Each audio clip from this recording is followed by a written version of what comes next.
बच्चों आज हम चलते हैं क्यूबाइट यानी कि घन घनाभ से लेवल 2 के प्रश्नों को लेकर, कुछ अच्छे प्रश्नों को लेकर देखते हैं। पहला प्रश्न क्या है? कहते हैं 3 घनों को पिघलाकर एक बड़ा घन बनाते हैं। 3 छोटे छोटे घन हैं, 4 सेंटीमीटर, 5 सेंटीमीटर और 6 सेंटीमीटर उनकी कोर है। तो एक घन आपका ये हो गया, दूसरा इससे कुछ बड़ा हो गया, प्लस कुछ बड़ा हो गया, तीसरा हमारा कुछ और बड़ा हो गया। अब इन तीनों को पिघला करके हम क्या करते हैं? एक बड़ा घन बनाते हैं। कहते हैं इस बनाने की प्रक्रिया में 62 सेंटीमीटर क्यूब पदार्थ व्यर्थ हो जाता है, नष्ट हो जाता है। इस प्रकार बने घन का संपूर्ण पृष्ठ क्या होगा? इन तीनों को पिघला करके जब हमने बनाया तो जो घन बना वो बड़ा था, काफी बड़ा था। इधर बना देते हैं, वो इसका साइज ये हो गया। ठीक, चलिए तो हम देखते हैं तीनों घनों का आयतन कितना होगा। तो पहले घन का आयतन निकाल लें, तो डायरेक्ट लिख दीजिए आप तीनों घनों का आयतन। तीनों घनों का आयतन इक्वल, आयतन का फार्मूला क्या होता है? ए क्यूब। तो इसकी है 4, इसकी है 5 और इसकी है डायमेंशन 6। तो a1 a2 यदि a3 होते तो आप इस तरह लिखते a1 cube, a2 cube plus a3 cube, तीनों को ऐड कर दिया। ये हो गया 4 क्यूब प्लस ये हो गया 5 का होल क्यूब प्लस ये हो गया 6 का होल क्यूब। ये कितना आ गया? 64 प्लस ये कितना आया? 125 प्लस ये कितना होगा? 216, 36, 3, 17 का 18, 19, 20, 21 और ये हो गया 216। ऐड कर दें 11, 4, 15 की 5, कैरी 1, 1, 1, 2, 2, 2, 4, 4, 6, 10, 0, 1, 2, 1, 3, 4, 405 और सेंटीमीटर क्यूब। अब देखिए इसमें कहा जा रहा है कि 62 सेंटीमीटर क्यूब आयतन व्यर्थ है। मान लीजिए मिट्टी के होते तो जैसे ही आप बना करके ठीक करके ये बनाते तो इतना मटेरियल बेकार चला गया। तो इसको हम लेस कर देते हैं। तो हम क्या सकते हैं यहाँ पे कि बड़े घन का वास्तव में आयतन कितना है? बड़े घन का आयतन 405 में हम 62 लेस कर देंगे। लेस कर दिया, घटा दिया, तो 5 में 2 कितने हो गए? 3 और ये कितना हुआ? 4 और फिर ये हो गया 3। अब इसके बाद में मान लेते हैं कि इसकी कोर कितनी है। इसकी कोर हमने a मान ली, तो बड़े घन का आयतन हम इस ओर क्या लिख सकते हैं? a cube. अब a क्यूब जब इधर लिख लिया तो आप देखिए इसका क्यूब है 343, 7 7 49, 7 चौक 28 जी। तो a क्यूब इक्वल 7 क्यूब है ये। तो a की वैल्यू कितनी आ गई? 7। अब इसमें आपसे पूछा क्या जा रहा है कि इसका टोटल सरफेस एरिया कितना होगा? संपूर्ण पृष्ठ TSA इसका जो ये बनाया गया है, तो इसका TSA क्या हो जाएगा? 6a²। तो हम इसको क्या लिख देंगे? 6 × a² मीन्स 7 का स्क्वायर। ये कितना हो गया? 6 × 49 कितना? तो इसका कितना आएगा मल्टीप्लिकेशन? 294 centimetre square. एक प्रश्न दिया हुआ है, कह रहा है कि the surface area of cuboid is 758 centimetre square. Cuboid के सरफेस एरिया का फार्मूला होता है 2 ब्रैकेट में LB + BH + LH। इसकी वैल्यू कितनी है? 758। चलिए 2 से इसको डिवाइड कर दीजिए, तो LB + BH + LH 2 से डिवाइड करेंगे, 2 3 जा 6, 2 7 जा 14, 2 9 जा 18, 379 आ गया। अब इसने दिया हुआ है कि लेंथ एंड ब्रीथ यानी L की वैल्यू हमारी दी हुई है 14 एंड B की वैल्यू दी हुई है हमारी 11। Find the height. आप यहाँ पे वैल्यू रख लीजिए, तो L × B 14 × 11 plus B × H 11H plus LH के लिए 14H हो जाएगा इक्वल 379। इसका भी हम मल्टीप्लाई कर दें इसमें तो ये कितना आने वाला है 154 प्लस 11h और 14h मिलकर के कितना हो गया 25h equal 379। 25h equal 379 minus 154। 25h equal 9 minus 4 5 7 minus 5 2 3 minus 1 2 to 5। तो h की वैल्यू कितनी आ गई आ गई जी हाँ, डिवाइड करेंगे 9 आ गई 9 सेंटीमीटर। मैं एक प्रश्न अपनी ओर से लेता हूं। जैसे मान लीजिए दो क्यूब हैं, एक ही साइज के दो क्यूब हैं, एक और क्यूब है, इसकी कोण ए की वैल्यू हमें पता है, ए की वैल्यू 5 सेंटीमीटर है। अब यदि आपसे कह दिया जाए कि जो इस तरह के दो क्यूब हैं इन्हें आपस में सटा करके रख दिया जाए, तो दो क्यूब को मिला के रखने के बाद जो क्यूबाइड बनेगा उसका टोटल सरफेस एरिया क्या होगा।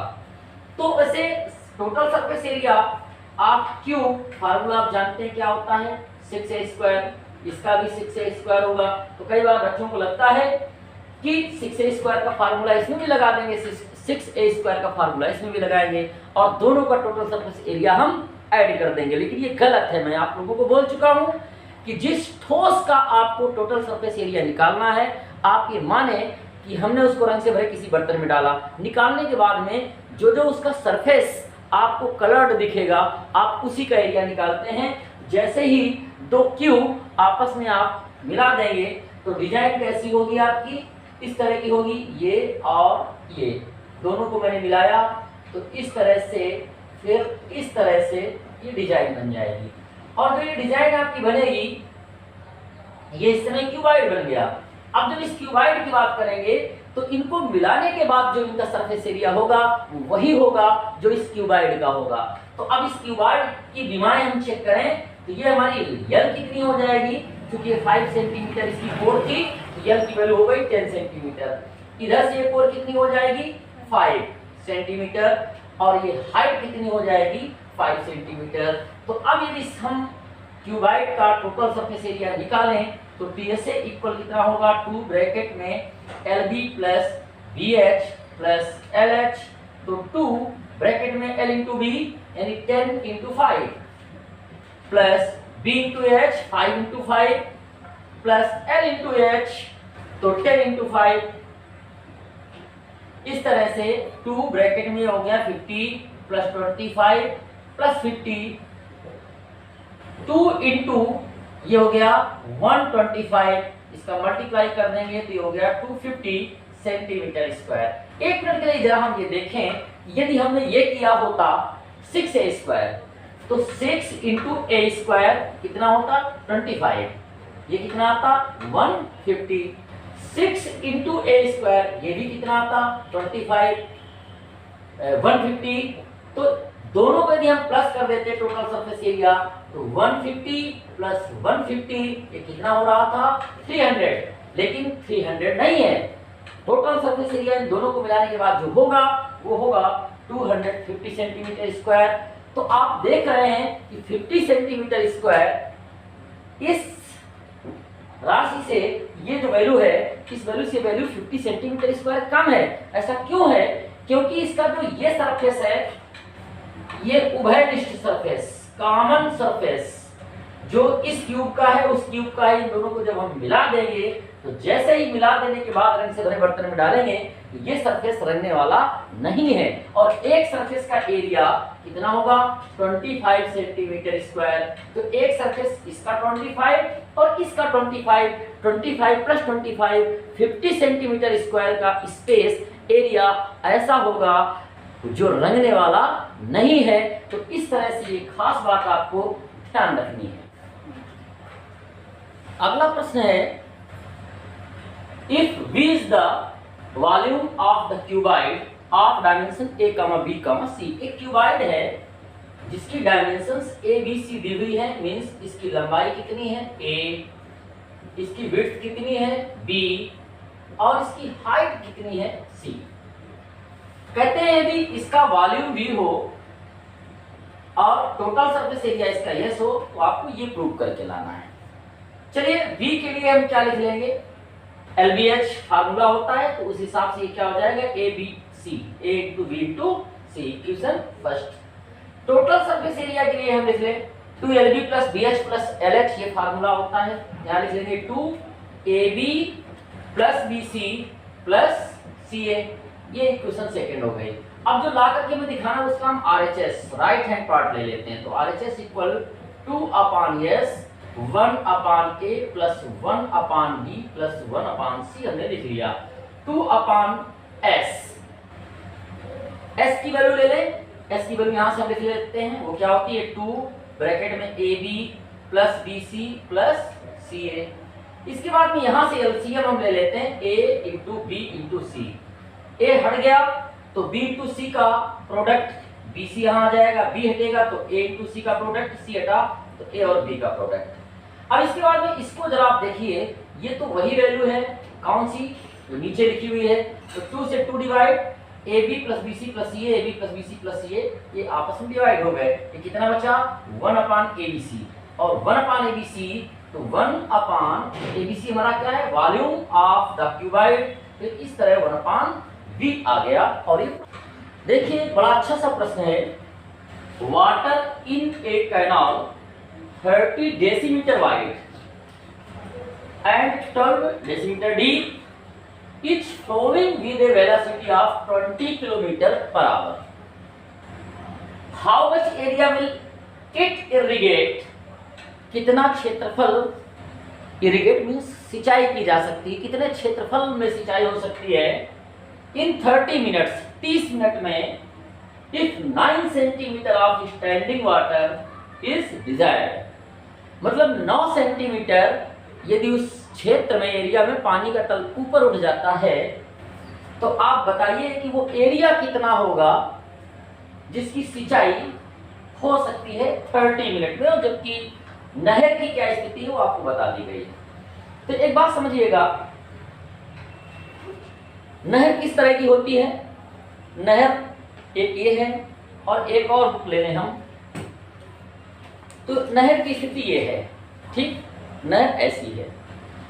अब ये नहर जो है हमारी जो दी हुई है वो 30 डेसीमीटर वाइड, ये विड्थ है, ये विड्थ चौड़ाई ये दी हुई है, और डीप कितना है 12 मीटर, यानी ऐसे वो 12 मीटर है, ठीक। अब हम ये देखते हैं कि जो वेलोसिटी ऑफ वाटर दी हुई है 20 km/h, चूंकि हमें 30 मिनट का निकालना है तो हम ये देख लें कि 30 मिनट में जो पानी नहर से बहेगा आगे की तरफ, उसकी लंबाई कितनी होगी। तो आप ऐसे लिख सकते हैं, length of water in 30 minute. अब जरा समझिए 20 km/h, मतलब यदि 1 घंटे तक आप नहर के पानी में आप कोई कागज का टुकड़ा डाल दीजिए और उसे तैरने दीजिए, आप उस टुकड़े के साथ साथ चलें और 1 घंटे तक चलें, तो आप कितनी दूरी तय कर लेंगे 20 किलोमीटर, यानी 20 किलोमीटर आप आगे निकल जाएंगे। आप अपनी कल्पना शक्ति को बढ़ाइए और ये मानिए कि आप 30 मिनट तक उस कागज के टुकड़े के साथ साथ चले। यदि आपके पास कोई पॉज बटन होती जो 30 मिनट पहले जब आपने कागज का टुकड़ा डाला और वहां से लेकर 30 मिनट के ठीक बाद यदि आप पॉज कर देते और कह देते कि बस अब ये पानी रुक जाए एक जगह, तो उस पानी की लंबाई कितनी होती 10 किलोमीटर। क्योंकि 1 किलोमीटर में 1000 मीटर होते हैं, तो इस 10 में हम 1000 का मल्टीप्लाई कर देंगे, ये इस तरह से कितना हो गया 10,000 मीटर, ये पानी की लंबाई हो गई, ठीक। अब जरा उस पानी के बारे में ये सोचिए कि मान लीजिए वो पानी नहीं है या पानी ही है, तो आपके पास कोई ऐसा सिस्टम है कि आपने उस पानी को बर्फ में तब्दील कर दिया, बर्फ में परिवर्तित कर दिया। कौन से पानी को? उस 10 किलोमीटर लंबे नहर के पानी को। तो मैंने कहा कि कल्पना शक्ति अपनी बढ़ाइए और अब देखिए कि वो जो नहर का पानी है वो कैसा दिख रहा है, उसकी डिजाइन कैसे दिख रही है। उसकी डिजाइन एक क्यूबाइड की तरह है, एक घनाभ की तरह है। और वो कैसा घनाभ है? वो इस तरह का बड़ा सा लंबा सा घनाभ है। जो 10,000 मीटर लॉन्ग, 10,000 मीटर लंबा है, और जिसकी विड्थ, ये विड्थ कितनी होगी, जो कैनाल यानी नहर की 30 डेसीमीटर वाइड थी नहर, तो इसको आप डेसीमीटर को जब मीटर में कन्वर्ट करेंगे तो इसे क्या लिख देंगे, 30/10। और ये जो डीप थी नहर, ये जो डीपनेस थी, जो नहर की गहराई थी, वो कितनी है, 12 डेसीमीटर, तो इसको आप लिख देंगे कितना, 12/10, तो ये मीटर में चेंज हो जाएगा। तो ये जो पानी नहर में निकला बह करके, ये भी एक तरह से क्यूबाइड की डिजाइन का ही पानी है, और क्यूबाइड का हम वॉल्यूम जानते हैं, वो होता है L × B × H। तो वॉल्यूम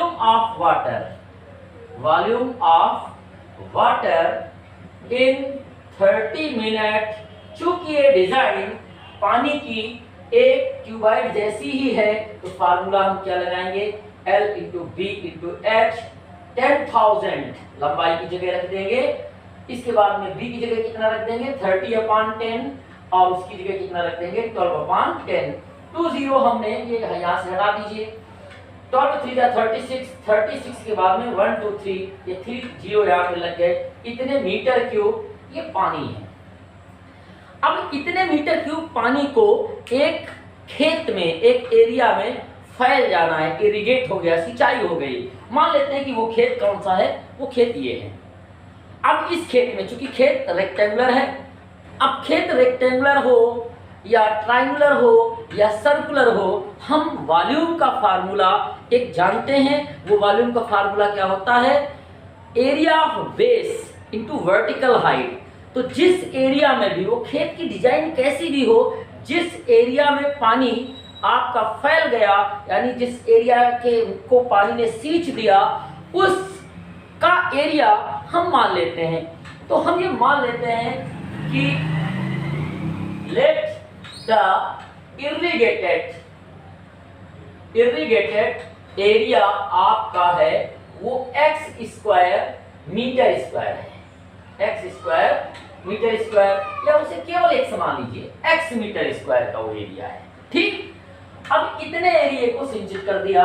अब मान लेते हैं कि ये एरिया इस तरह था, यदि ये एरिया रेक्टेंगुलर रहा होता तो अब इसमें इतना पानी भर गया चारों तरफ से। इस पानी के बारे में बताया गया है, बताया गया कि कितना उठ गया, 9 सेंटीमीटर, ये 9 सेंटीमीटर उठ गया। तो आप इस पानी का आयतन दूसरे तरीके से जब निकालेंगे तो वो तरीका होगा area of base into vertical height.